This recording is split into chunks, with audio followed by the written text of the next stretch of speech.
बोलिए सतगुरुदेव महाराज की जय। बोलिए सतगुरु कबीर साहिब की जय। पूजनीय गुरुदेव महाराज की जय। भक्त समाज की जय। शाही बंदगी साहिब।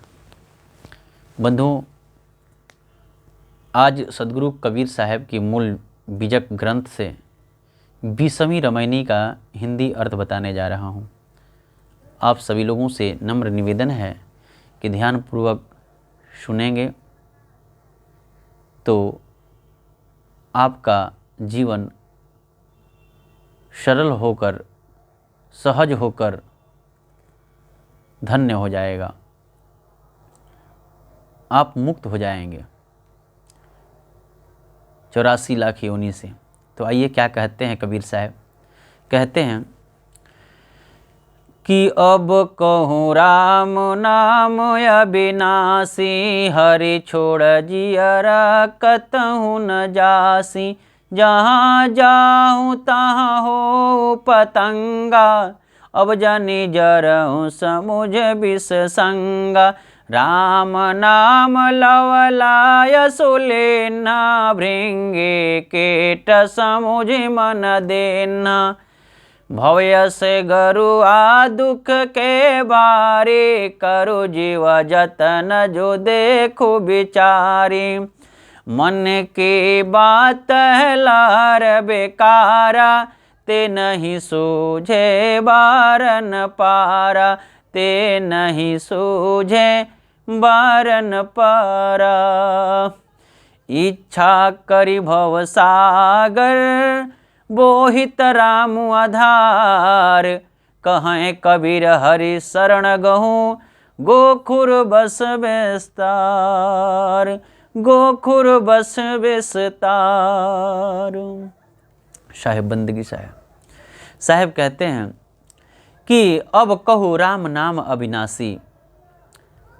ऐ मेरे परमात्मा के मीठे बच्चे, उस परम पिता परमात्मा जो अविनाशी हैं, जो राम हैं, जो सत्य नाम है, सार शब्द हैं, उसको कहो, अपने अंदर धारण करो। अब कहूँ, अब से भी तो कम से कम कह लो राम नाम जो अविनाशी तत्व है। अगर तुम ऐसा कहते हो तो उसमें क्या होगा? आपका कल्याण होगा, आपको संपूर्ण सुख मिलेगा, शांति मिलेगा। फिर उसको कहते हैं साहब, हरि छोड़ जियरा कतहु न जासी।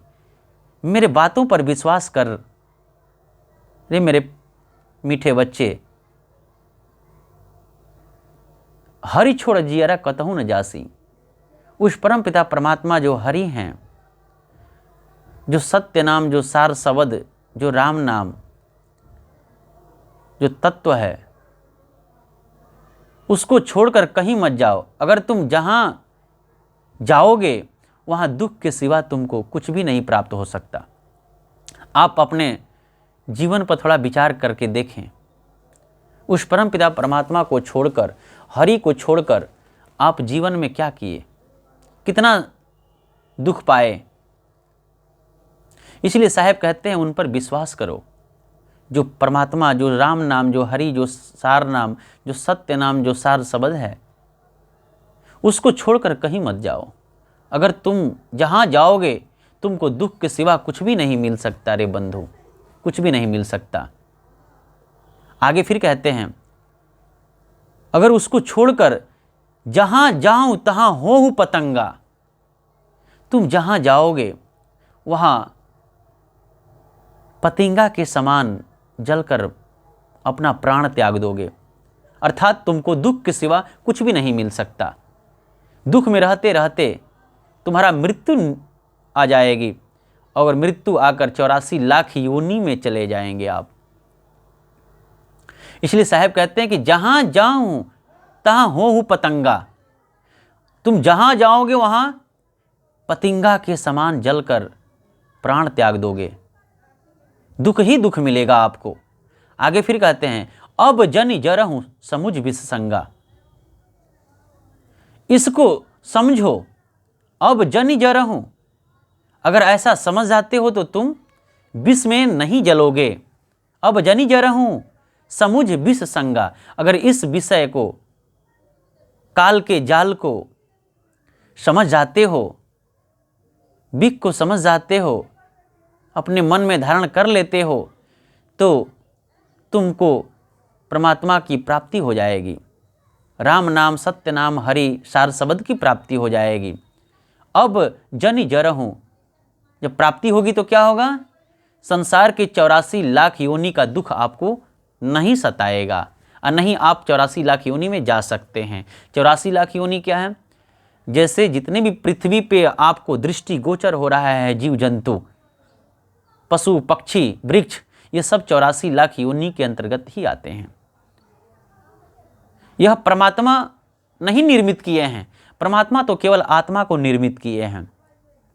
और सारी आत्माएं जो हैं जैसा कर्म करती गईं वैसा जो है शरीर बनाती गईं, और इस शरीर के चक्र में पड़कर यह दुख जन्म जन्म पा रहा है जीव। इस दुख से छूटना है तो इस विष को समझना होगा, इस काल की जो चक्र है उसको समझना होगा। जहाँ जाऊँ तहाँ हूँ पतंगा, अगर नहीं समझोगे तो जहाँ जाओगे वहाँ फतिंगा के समान जलकर मर जाओगे। फिर आगे कहते हैं साहब, राम नाम लव लाय सुलिन्हा। कैसे समझना है? राम नाम लव लाय सुलिन्हा। कैसे मन लगाना है उस सार शब्द राम नाम में, सत्य नाम में, सार शब्द में? भृंगी कीट समुझ मन दिन्हा। राम नाम लव लाय सुलिन्हा। वैसे राम नाम में अपना लव लगाना है जैसे एक भृंगी को कीट अपना मन दे देता है, लेकिन कीट जो है नहीं समझ पाता है कि अपन ये क्या करेगी ये भृंगी। उसी प्रकार से अपना मन उस गुरु के पास में, संतों के पास में देना होगा, अर्थात उनके ज्ञान को समझना होगा। ज्ञान को समझकर अपने आप में लव लगाना होगा। ऐसे जैसे भृंगी से कीट मन लगाता है, वैसे ही आपको करना होगा। अपने मन को देना बनेगा, निज मन जो है आपका उसको देना पड़ेगा उनको, जहाँ से ज्ञान प्राप्त हो रहा है। तब जो है आपका उसमें कल्याण होगा। आपको पल पल दाव बताते रहेंगे। इसलिए साहब कहते हैं और आगे, भव अस गरुआ दुख के भारी। भव अस गरुआ, भव अस गरुआ, इतना गहरा है भव सागर कि कहने में नहीं है। ये जन्म मरण जो चक्कर लगा हुआ है वही भव सागर में ले जाने वाला है। भववश गरुआ, इतना गहरा है भव सागर कि उसमें डूबने के बाद फिर निकलना बड़ी मुश्किल हो जाता है। भववश गरुआ दुख के भारी, इतना दुख ही दुख है, उसमें दुख ही मिलेगा कि व्यक्ति दब जाएगा उस दुख से, कभी उठ नहीं पाएगा। दुख के भारी करु जीव जतन। हे जीव तू जतन कर अपना, करु जीव जतन, जो देखा हूं विचारी। इस दुख को विचार करके देखो कितना दुख है। थोड़ा सा अपने अंदर ठौर बनाओ। कबीर साहब कहते हैं बीजक में शब्द में, बंदे कर ले आप निबेरा, आप जियत लखू आप ठौर करूं मुए कहाँ घर तेरा। ठौर करने की बात कहते हैं वो। ठहरो, अपने अंदर ठौर बनाओ। ठौर बनाने का मतलब अपनी मन की चंचलता को हटाओ, शांति में समझो, अपने मन के अंदर शांति बनाकर समझने का प्रयास करो। तब जाकर तुम जो है इस भव सागर जो है कि दुख को समझ पाओगे। आगे फिर कहते हैं कि मन की बात है लहर बेकारा, ते नहीं सूझे बार न पारा। मन की बात जो है बड़ी लहर जो है, जो उसमें विकारें हैं, उसकी लहर वैसे है जैसे समुद्र में लहर उठता है, उसकी आदि और अंत का पता नहीं लगता। ठीक वैसे ही मन के अंदर अनेक विचार उठते हैं, अच्छे बुरे भले, लेकिन उसका वो अता पता नहीं लगता है। इसलिए साहब कहते हैं कि मन की उद्वेग में होकर मत जियो, मन की तरंग मार लो बस हो गया भजन, आदत बुरी सुधार लो बस हो गया भजन। कहाँ से आए हो कहाँ जाओगे, बस इतना विचार लो बस हो गया भजन, मन की तरंग मार लो बस हो गया भजन। उसी को साहब कहते हैं कि मन की बात है लहर बेकारा, मन की जो बात है वह लहर के जैसा है। जैसे समुद्र में लहर उठता है वैसे मन में भी अनेक विचारे उठते हैं, उसका अता पता नहीं लगता। मन के अंदर विषय भी उठते हैं, उसका अता पता नहीं लगता कि कहाँ से उठा कहाँ ले जाके उलट दिया, खत्म कर दिया। इसलिए साहब कहते हैं कि मन की बात है लहर बेकारा, ते नहीं सूझे वार न पारा। ये कहाँ से उठा है और कहाँ खत्म हो रहा है ये बात पते नहीं लगता है जीव को।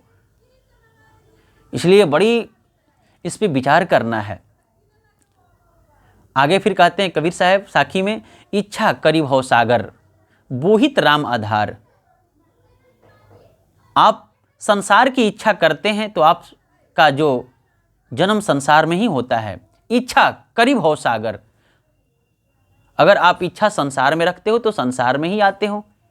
ये तुम्हारी इच्छा के कारण ही तो संसार में तुम्हारा जन्म हो रहा है, लेकिन इसका काट नहीं समझ रहे हो। ये कैसे खत्म होगा इच्छा? उसमें क्या आधार है? वो ही तो राम आधार, जो राम नाम है, जो सत्य नाम, जो सार शब्द है, उसको आधार बनाकर, पतवार बनाकर अगर उस पर बैठ जाते हो तो यूं ही पार हो जाते हो। अगर ऐसा नहीं करते हो तो फिर कभी कल्याण नहीं होगा। कहें कबीर हरि शरण गहूँ गोखुर वस विस्तार। कबीर साहब कहते हैं कि तुम मेरी बात को मानो, तुम हरि के शरण को गहो, जो राम नाम, जो सत्य नाम, जो सार शब्द है उसको जरूर से जरूर गहो, अच्छे गुरु अच्छे शिष्य बनकर। वोहित गोखुर वस विस्तार, जैसे हरि शरण वैसे गहना है, उससे क्या मिलेगा? हरि शरण गहने से जैसे जो पहले के लोग के आज भी वो समाज में देखा जाता है, जब किसी की मृत्यु होती है तो हमारे ब्राह्मण समाज ने गाय को लाकर बाछी को छुआते हैं, गाय को छुआते हैं ताकि वह जन्म मरण से मुक्त हो जाएगा। तो उसी जैसे वो छुआकर मुक्त कर रहा है वैसे ही ये मंत्र में वो ताकत है। राम नाम सार शब्द जो सत्य नाम है उसमें वो ताकत है। केवल आप अंदर अपने सुमिरन करके ध्यान करते हैं डेली, तो वैसे ही जैसे वो मुक्त हो जाता है वैसे ही आप मुक्त हो जाएंगे। इसलिए आपसे आग्रह है, विनती है कि जो कबीर साहब की जो वाणियाँ हैं उस पर थोड़ा सा आप भी विचार करें, चिंतन करें, तो अवश्य ही आप लोगों को ज्ञान प्राप्त होगा। क्योंकि यह बात बड़ी, जब आपके अंदर शांति आएगा, स्थिरता में आप रहेंगे, तो वाणी में कोई दम नहीं है। आप बिल्कुल स्थिर मन से साहब की बात को समझ सकते हैं, लेकिन आप इतने मन में चंचल रखते हैं अपने मन को, इसलिए वो बात समझने में थोड़ा कठिन हो जाता है। क्योंकि जितना भाव में होकर पढ़ेंगे, अध्ययन करेंगे और उसका सहज से सहज विचार करने का प्रयास करेंगे तो अवश्य ही उस वाणी का अर्थ आप भी लगा लेंगे। इसलिए मैं प्रयास करता हूँ थोड़ा थोड़ा कि मैं इस पे चिंतन करूँ ताकि हमको भी बोध हो और उससे आप लोगों का भी कल्याण हो। इसी के लिए हम सूरा आप लोगों के सामने प्रस्तुत करते हैं। मैं आशा नहीं, विश्वास के साथ मैं प्रयास कर रहा हूं कि आप लोगों को ये ज्ञान समझ में आया होगा। बोलिए श्री सद्गुरुदेव महाराज की जय। साहेब बंदगी साहेब साहेब साहेब सतनाम।